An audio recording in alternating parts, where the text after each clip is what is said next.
Hi, my name is Phil. I've been a media student at Clear Regional High School for 2 years. Have you ever wanted to make a video but your shots were always shaky? Well, a tripod will allow you to easily get stable shots. But tripods can be hard and confusing to set up. Today I will show you how to properly set up a tripod with no problems.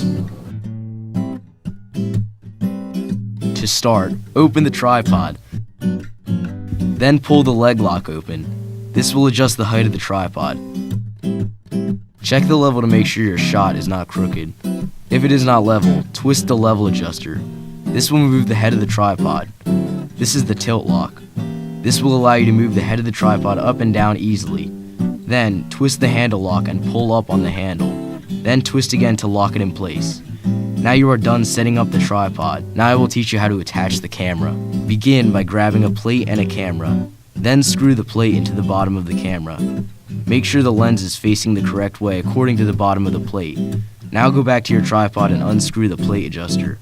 When it's loose, push down on it and slide the camera into the head of the tripod. Finish by tightening the plate adjuster so that the camera doesn't slide or fall. And there you have it, a setup tripod. I hope this video helped you set up a tripod properly. Have fun filming.